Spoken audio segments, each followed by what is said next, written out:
What is going on, everyone? My name's Boy, and I'm back with some more Age Mythology, the Titans action, spawning in the bottom of the map in the teal color, playing as Isis. He's from the Dog clan, his name's Apple. His partner today in the green color, playing as Thor, is GrandMonster, and together they make DoDApple. Their opponents today in the blue color, playing as Poseidon, is I Kill You Die. And his partner today in the red color, playing as Odin. And the UCAMatreiuss clan is Matreiuss, and together they make the Italian Stallion. Very exciting. This is the semi-finals for the 2v2 tournament hosted by DoD Shelty. And yeah, it's had some insanely good games.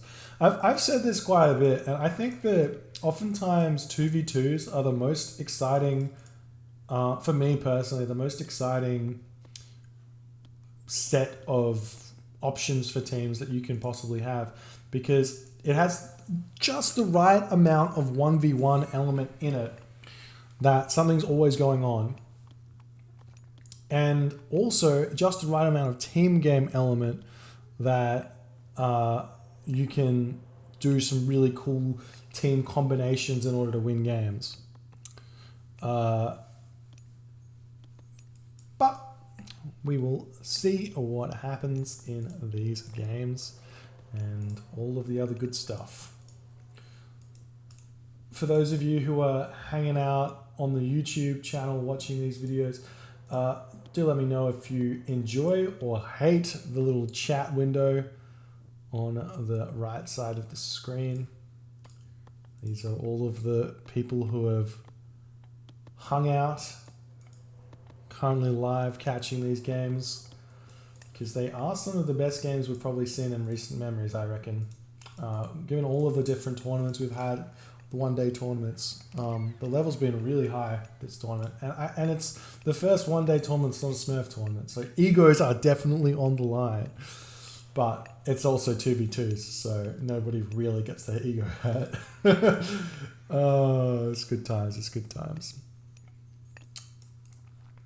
Alrighty, so we've got the Isis and we've got the Thor versus Poseidon and Odin here. So both players have got a Norse on their team, so they have access to Ragnarok power plays. But it's going to be, the big difference is going to be, does the Isis from Apple do more damage than the Poseidon from I Kill You Die? And beyond that, can Apple compete with Matreiuss, who is definitely one of the top tier team game players in the Age Mythology community? There's not a lot of players out there that play a stronger team game than Matreiuss. And beyond, and on top of that, we also have I Kill You Die, who's also a really, really strong player as well. And then we have GrandMonster and Apple, who are buddies for life, friends for ages, have played in multiple 2v2 tournaments together, from Nilla to Titans to EE. They know each other's playstyle quite well, and they operate off each other really nicely. And the fishing ship's spamming out. This is a standard here. We try and get out around about 16 to 20 fishing ships as Egyptian here. Against Norse, you want to be careful not, especially on a team game, Anatolia, you want to be careful not to overfish and delay your advance time, because if we check out the map here, the Norse player is going to be able to actually get to his fish a little bit earlier than you. He also goes forward as well, because he knows he's going to advance first. And there is the Hermes coming through for Poseidon. Nice and early for I Kill You Die. Already making the try. I'm going to be trying to push into GrandMonster, who's just starting to advance now, and I think everyone will be on their way. So Matreiuss going Freya, Apple going Bast. And we'll see what happens here. Oh, Apple's Pharaoh is sitting idle, guys. This is actually a huge deal if these villagers dump the resources. Okay. He's not gonna notice that. He's not gonna notice that until he sees that his wood is really low. Nope, there we go. Here we go. Nice, nice, nice. Okay, so Valkyrie out for Matreiuss. He's going to be looking for something to do with that. Also, nice pick off onto the priest as well, but the villager will get the dock up and then get away with her life. Actually, he's been Alt-S, so he's not running away. Okay, gets away with his life. The longboat moving forward. Forest fire for Matreiuss being used on top of GrandMonster here, which is going to allow the push from I Kill You Die to be even more potent, because that means he's going to be delaying those longboats even longer. You can see he's sitting at 0% under 100 wood right now. He's had to change trees here. And not only that, we're also seeing the Valkyrie getting thrown over here, but there's already 2 Hursa here, so he's probably not going to get a lot done with that Valkyrie. But GrandMonster definitely losing out on the fish right now, on the food economy. And something you can do to couple this in with what I Kill You Die is doing is you can pump out a couple more fishing shit while this is going on. You can get some stables coming up. You don't necessarily have to win the water outright straight away. But we do see we have almost 8 longboats against the 10 trireme, and they do pick off 1 trireme there. I Kill You Die not paying attention over here, and Matreiuss retreating back into his base. Going to push Apple out, producing quite a few of these. We do see a forest fire coming onto Matreiuss's army here, into his base. The Hursa coming in as well. Going to be pushing that Valkyrie away, but now Matreiuss has to swap trees. Might be best to just hang in the same tree for the time being if you've only got 1 Hursa to fend.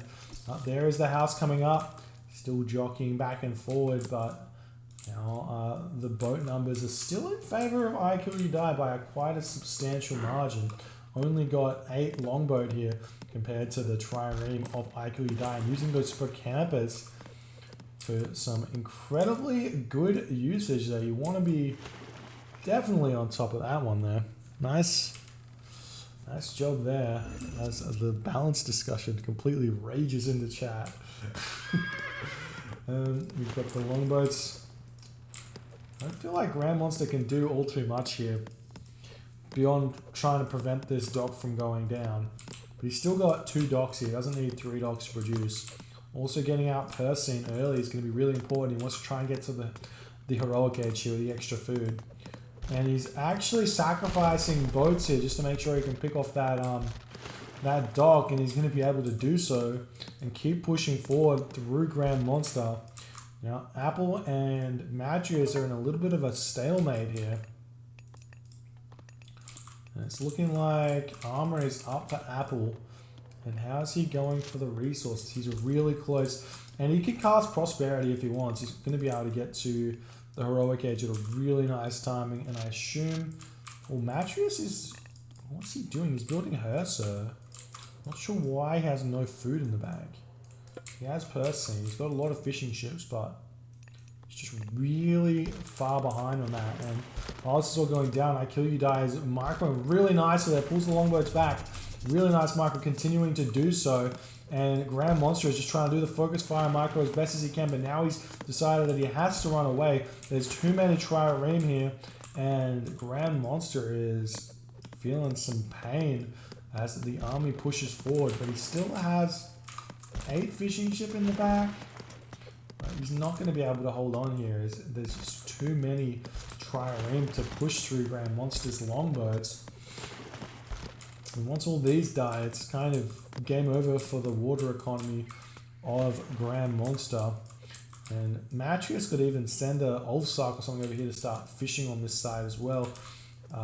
Or something like that is always an option. But moving forward for Matreiuss, getting that middle ground. He did actually go through Skadi there. I thought he was low on resources when I hit his thing. I should hit Tex. But Nephthys comes through for Apple at about the same time, so both players getting that. Generally speaking, when you do this semi-fast heroic with cabinets, you want to get out heavy cabinets as soon as you can. You see Sultan 4 coming down, arrow ship cladding. That's the heavy cabinets. Really, really strong upgrade. Gives you extra 10% piece armor, but pierce damage, sorry, but the big upgrade is the 4 extra range, and also the extra 20% extra HP, which is gigantic as well.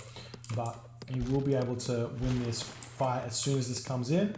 And these are heavy longboats now, and they're going to completely mince through this. And war barges, while they do counter this, really don't do that much damage. But the Leviathan here tanking a lot of shots here. He will get picked off very quickly because of the extra damage on the longboats. Now, Matreiuss is trying to survive on here while he moves forward. He's got a Frost Giant in the front here, but Pharaoh and 2 priests are already out. Apple's built his own settlements. Now he's up to 2 town centers. But GrandMonster's transitioned onto the land. He's trying to get his town center up. And I Kill You Die, getting out his Theseus and his Hippolyta, trying to pick off the Valkyrie. Does manage to do so, but it's probably a couple of villages that have been picked off there with that Valkyrie. So GrandMonster's going to be a little bit happy about that one. Ulfsark Flood starting to come through for him. But he will be really low on fish soon. On food, I should say. But somehow he's actually managed to stay alive on the water here. He's got, well, he's going to pick off all the trireme from I Kill You Die. But I Kill You Die is going to be getting his town centers up. Should be this town center getting up as well. And the settlement for Matreiuss coming up now. And Apple getting away. Looking like Matreiuss's 3 town centers now is going to be a fairly big deal. Because he's going to mean he's going to be able to get to his Ragnarok really fast. Especially with the fish eco. And we see the heavy longboats just completely run through Apple's navy there. If Apple had gotten his own arrow ship cladding, is that what it's called? Yeah, it's called that for everyone. Then he probably would have won the fight because he had the Leviathan. But without it, the Norse ships are just so strong.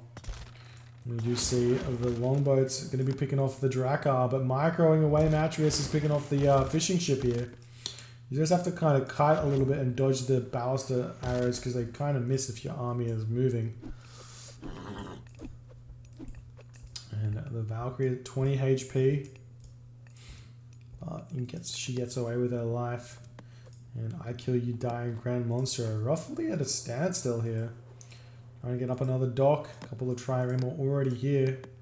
Both still on 2 in the Classical Age, but 3 town centers now for I Kill You Die, and I assume that Asgardi, Asgardi, no, that's Matreiuss, already getting Rhyme.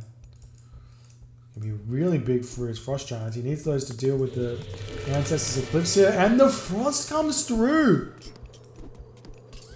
What an absolute beast of a play there from Matreiuss. Able to predict the Ancestors Eclipse coming through, which was really quick. The cast on that was insanely fast. In fact, it may have been in the same tick, in the same game tick. But Matreiuss gets the Frost in there early. And he's going to be able to clean up all of these Ancestors. I Kill You Die is already over here. And he can surround this army that's been frosted if he wants to.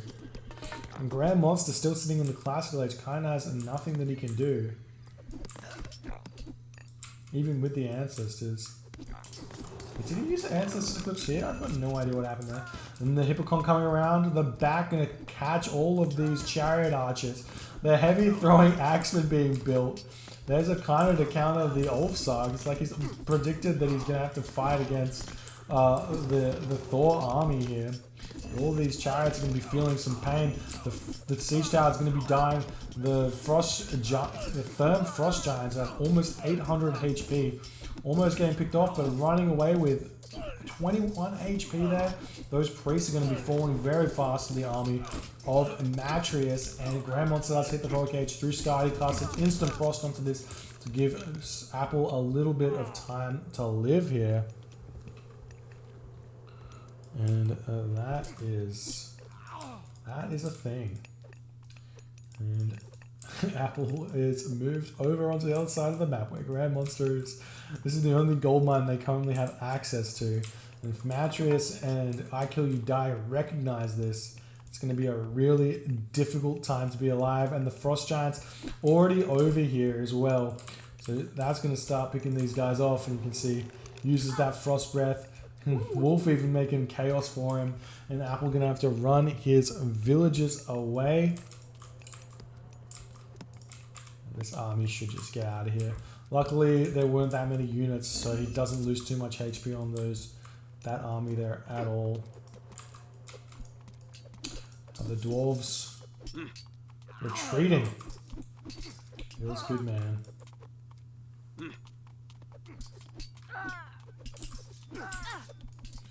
And we pick off all of these Ox Card as well. Picks off a bunch of dwarves. Do we see Balder coming in? No Balder. We do have Balder for Matreiuss though. Aphrodite for I Kill You Die. And the Ragnarok is going to be a big deal, and Apple does decide to tap out. GG, well played by Italian Stallion, Team Italian Stallion. Matreiuss really showing why he's such a talented team game player here. Just executing the Odin on Anatolia really nicely, and I Kill You Die kind of, he showed up as well. I thought GrandMonster would make this a close match, but I Kill You Die is like early aggressive play with these with the Poseidon really made GrandMonster struggle to keep up, and in fact I Kill You Die did work this game as well. So GG, first win goes to Italian Stallion. We'll move on to game number 2 shortly. Thank you all for hanging out with me, and we'll get the next game going really soon.